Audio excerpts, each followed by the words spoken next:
Guys, আমি বাংলাদেশে একটা জিনিস নোটিস করেছি যে বাংলাদেশে যদি কোনো রকম কোনোভাবে কোনো কিছু হয়ে যায় তাহলে ওইটার ফুল ইফেক্ট পড়ে ক্রিকেট টিমে, বাংলাদেশ ক্রিকেট টিমে।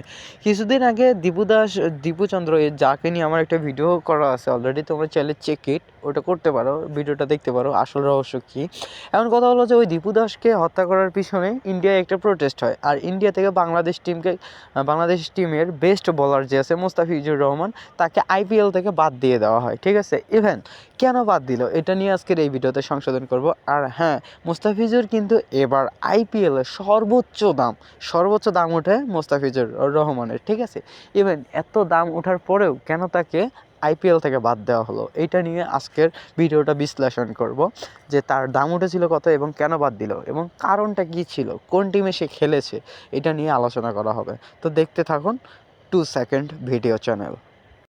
এখানে টি-20 বিশ্বকাপে বাংলাদেশের অংশগ্রহণ নিয়ে যে সংকট তৈরি হয়েছিল, অবশেষে তার একটি সমাপ্তি রেখা টেনে দিয়েছে আইসিসি।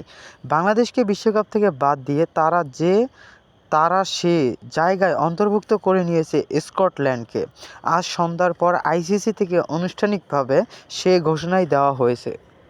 এখানে একটা জিনিস বোঝার আছে যে এই সমস্যা নিয়ে কিন্তু বাংলাদেশ টিমকে আইসিসি থেকে, যেটা হচ্ছে যে ইন্টারন্যাশনাল ক্রিকেট চ্যাম্পিয়নশিপ, ওইখান থেকে বাংলাদেশ টিমকে বাদ দিয়ে দেওয়া হয়। ঠিক আছে, এটা তোমরা তো বুঝতে পারছো এই নিউজ অনুযায়ী। এটা কিন্তু পেপারেও আসছিল কিছুদিন আগে, আপনারা প্রথম খবর বা আদার্স যে পেপারগুলো আছে ওগুলো থেকে কালেক্ট করে বা দেখতে পারেন। ঠিক আছে, ইউ ক্যান সি, দেখতে পারেন। এখন যেটা হচ্ছে যে আসা যাক যে পরবর্তী ধাপে কী হয়েছিল এটা নিয়ে। আইসিসির পক্ষ থেকে ঘোষণা আসার পরেই নিশ্চিত হয়ে গেল বাংলাদেশ শেষ পর্যন্ত বিশ্বকাপ খেলতে চাইলেও আইসিসির পক্ষ থেকে বাদ দেওয়া হয়েছে। বাংলাদেশ বিশ্বকাপ বর্জন কিংবা বয়কট কিছুই করেনি। মূলত ভারতের মাটিতে বাংলাদেশ দলের ক্রিকেটারদের জন্য নিরাপদ শঙ্কার বিষয়টি প্রকট আকারে দেখা দেওয়ার কারণেই এই সংকটের সৃষ্টি হয়েছিল। সংকটের সূচনা হয়েছিল আইপিএল থেকে মোস্তাফিজুর রহমানকে বাদ দেওয়াকে কেন্দ্র করে। মূলত এই ফুল ঘটনার মাস্টারমাইন্ড হচ্ছে যে আপনার এই গোলযোগটা নিয়ে। ঠিক আছে, এখন ইন্ডিয়া যে খেলতে যাবে বাংলাদেশের প্লেয়ারগুলো, তো এদেরকে যে প্রোটেক্ট করবে ইন্ডিয়ার হচ্ছে যে আপনার সামরিক বাহিনী, এখন কীভাবে করবে ওইটাই আপনাদের এক্সপ্লেন করি। যে ওইখানের উদ্যোক্ত জনতা কিন্তু আন্দোলন করে হচ্ছে যে আপনার ওই যে দীপু দাসের হত্যাকাণ্ড নিয়ে। ঠিক আছে, এখন বাংলাদেশের টিম যদি ওইখানে খেলতে যায় তাহলে তাদের তো একটা ঝুঁকিপূর্ণ ব্যবস্থা আছে। ঠিক আছে, এটা নিয়ে হয়তো বা এরকম কোনো কিছু হয়েছে। আর হ্যাঁ, এই যে আপনাদের বললাম যে মোস্তাফিজুর রহমান বেস্ট দামে বিক্রি হয়েছে আপনার হচ্ছে যে আইপিএলে, তাহলে এইটা এরকম করার পিছনে কারণটা কি এটা এক্সপ্লেন করি, ওয়েট। মুস্তাফিজুর রহমানের আন্তর্জাতিক ক্রিকেট বেশ কিছু অন্য রেকর্ড গড়েছেন, যার মধ্যে অন্যতমটি হলো টি টোয়েন্টিতে বাংলাদেশের হয়ে সর্বোচ্চ ডট বল, যা হচ্ছে যে 1182 প্লাস, দ্রুততম 50 উইকেট 33 ম্যাচে 1.1 ওভার 6 বল এবং টি-20তে সেরা বোলিং 6 ওভারে 10 উইকেট। এছাড়াও ওডিআই অভিষেকে 5 উইকেট এবং প্রথম 2 ম্যাচে ম্যান অব দ্য ম্যাচ পাওয়ার মতো বিরল কৌতুক তার রয়েছে। Guys, can you amazing? আপনি কি এটা মানে করতে পারেন, যে চিন্তা করতে পারেন যে এরকম একটা প্লেয়ার যার হচ্ছে যে এতগুলো রেকর্ড আছে, ইভেন প্লাস এত ভালো বল করে, তারপরেও তাকে এরকম করলো কেন? এবং সর্বোচ্চ দামেও কিন্তু বিক্রি হয়েছে, তারপরেও তার পিছনে এরকম হওয়ার কারণটা কী ছিল, রিজনটা কী? ক্রিকেটের ভাষায় বা তার ভাষায় অনুযায়ী বাংলাদেশের কয়েকজন হিন্দু ধর্মাবলম্বী নিহত হওয়ার ঘটনার সামনে এসেছে। দেবজিৎ সাইকিয়া এএনআইকে বলেন, সর্বত্র চলমান রাজনৈতিক পরিস্থিতির কারণে বিসিসিআই কলকাতা নাইট রাইডার্সকে তাদের দলে থাকা বাংলাদেশ ক্রিকেটার মোস্তাফিজুর রহমানকে ছেড়ে দিতে নির্দেশ দিয়েছে। গাইস, তাহলে আপনারা এইটা কনফার্ম হতে পারছেন যে কলকাতা টিম আমাদের মোস্তাফিজুর রহমানকে কিন্তু বাদ দেয়নি। ইন্ডিয়ার যে ক্রিকেট বোর্ড আছে তাদেরকে নির্দেশনা দেয়, তারা এই ক্রিকেট টিম হচ্ছে যে কলকাতা টিমসকে নির্দেশনা দেয় যে মোস্তাফিজুর রহমানকে আছে তাকে বাদ দিতে। এর কারণে কিন্তু এই টিমটা হচ্ছে যে মোস্তাফিজুর রহমানকে বাদ দিয়ে দেয় তাদের দল থেকে। তাহলে বুঝতে পারছেন যে কোথাকার জল কোথায় গিয়ে গড়াইছে। এবিপি আনন্দ লাইভ, বাংলাদেশে প্রবল ভারতীয় বিদ্বেষী হওয়া ও হিন্দু নিধনের আবহে মুস্তাফিজুর রহমানকে আইপিএল 2026 থেকে ছেঁটে ফেলা হয়েছে। তার পাল্টা হিসেবে বাংলাদেশে আইপিএল সম্প্রচার নিষিদ্ধ ঘোষণা করলো সে দেশের সরকার। গাইস, এই নিউজ অনুযায়ী এটা বোঝা যায় যে ইন্ডিয়া হচ্ছে যে বাংলাদেশের মুস্তাফিজুর রহমানকে বাদ দিয়েছে এবং বাংলাদেশ কী করেছে, ইন্ডিয়ার যে আইপিএল আছে বাংলাদেশে কোনোভাবে খেলা সরাসরি লাইভ করতে পারবো না, সম্প্রচার করতে পারবো না, বাংলাদেশের সার্ভারে ওটা আসতেই পারবে না তাদের খেলা, কোনোভাবেই না।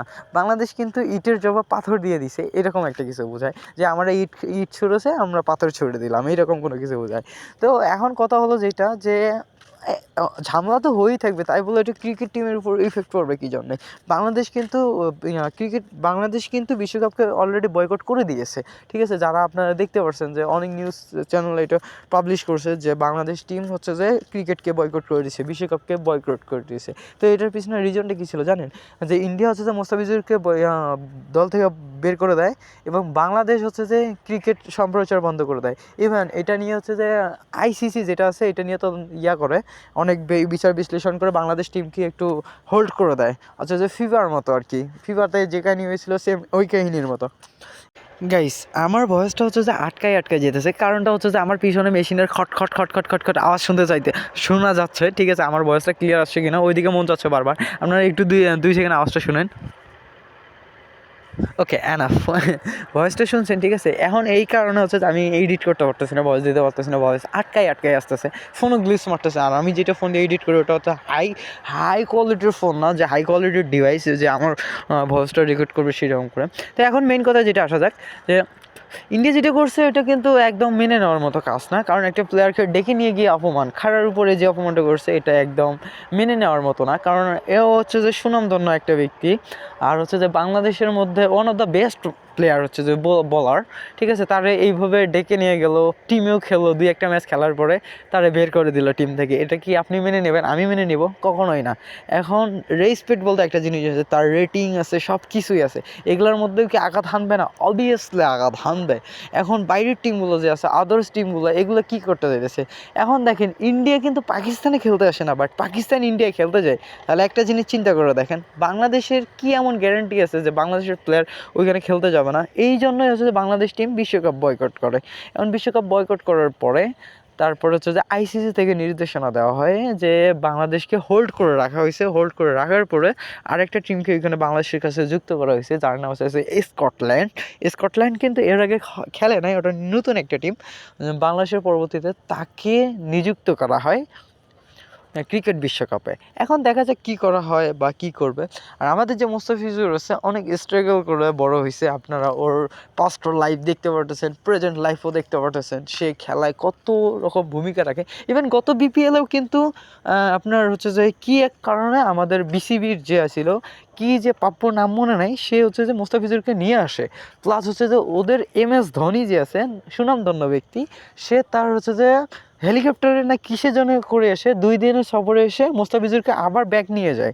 তাহলে একটা জিনিস চিন্তা করেন যে একটা প্লেয়ারকে আনলো, নিয়ে গেল, তারপরেও গত আইপিএলের কথা বলতেছি আমি, ইভেন এই আইপিএলে এসে তাকে টিম থেকে একদমই বাদ দিয়ে দেওয়া হয়। কী জন্য?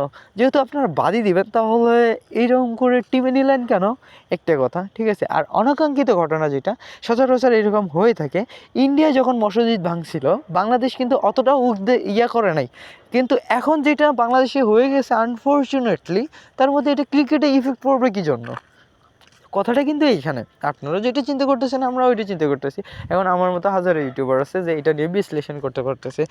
গাইস, এটা নিয়ে আমি একটা ডিটেলসে ভিডিও বানাবো। আমার হেলথ অতটা পারফেক্ট না ভিডিও এডিটিংয়ের জন্য, যে আমি হচ্ছে যে ভিডিওতে যে ফুল মনোযোগ দিব ওইটা দিতে পারতেছি না আমার শরীরের অসুস্থতার কারণে। আর আমি ওইভাবে ভিডিও এডিট করতে পারতেছি না, যেটা প্রপারলি এডিট করা উচিত ওটা ওইভাবে এডিট করতে পারতেছি না। আপনাদের ফুল গ্রাফিক্স হিসেবে বুঝাই দিতাম, কিন্তু ওটা এক্সপ্লেন করার মতো ক্ষমতা বর্তমান আমি পাচ্ছি না, এর কারণে আমি দিতে পারতেছি না। তো নেক্সট ভিডিও আসবে বাংলাদেশের এডুকেশন সিস্টেম নিয়ে, ঠিক আছে? যে বাংলাদেশের এডুকেশন সিস্টেম কীরকম, তো এটা নিয়ে একটা ভিডিও বানাবো। আমি এর আগেও ভিডিও বানাইছি, যে দেখা যায় কী হয়। আর আমার চ্যানেলটা হচ্ছে যে গ্রোথ দিতেছে না, প্রতিনিয়ত ইমপ্রেশন, মানুষের চ্যানেলে নিউ চ্যানেলে ইমপ্রেশন আপের দিকে যায়, বাট আমারটা হচ্ছে যে ডাউনের দিকে যাচ্ছে। আমি কিছু বুঝতে পারতেছি না, কি যেন আমি রেগুলারিটি 3 দিন পর ভিডিও আপলোড করতেছি। এখন ইউটিউব যে কী বুঝতেছে আমার প্রপারলি এসইও করা আছে, প্রপারলি টাইটেল দেওয়া আছে, ডেসক্রিপশন, টেক্সট সব কিছু প্রপারলি দেওয়া আছে, বাট আমার ইউটিউব হচ্ছে যে ভিডিওগুলো হাইলাইট করতেছে না। এখন কী কারণে আমি কিছু করতে পারতেছি না, বাট ইমপ্রেশন অতটা না যতটা প্রাপ্য আমার স্ট্রাগল অনুযায়ী অতটা দিচ্ছে না, বাট আমি কন্টিনিউ করে যাব তোমরা যদি চাও। তো এখন কথা হলো যে আমার নতুন চ্যানেল হিসাবে তোমাদের কিন্তু অবভিয়াসলি এটা করতে হবে যে সাবস্ক্রাইব, শেয়ার, যেগুলো করার লাগে ওগুলো তোমরা করে দিবা। আমি জানি তোমরা করবা, কারণ তোমার 2 সেকেন্ড চ্যানেলের ভিডিওগুলো অনেক ভালোবাসো, আমি জানি। অনেকেই কমেন্ট করছে। আমার ফার্স্ট একটা ভিডিও হচ্ছে যে 60K চলা যায়, এটার জন্য থ্যাংক ইউ। অনেকে রেসপন্স ভালো দিচ্ছেন। আর হ্যাঁ, আমাদের কিন্তু 3K সাবস্ক্রাইবার পূর্ণ হতে চলেছে। আপনারা যদি এখানের মেম্বার হতে চান তাহলে অবভিয়াসলি চ্যানেলটা সাবস্ক্রাইব করে দেবেন। দেখা হবে নতুন আরেকটা ভিডিওতে। নেক্সট ভিডিও হচ্ছে যে বাংলাদেশ এডুকেশন সিস্টেম।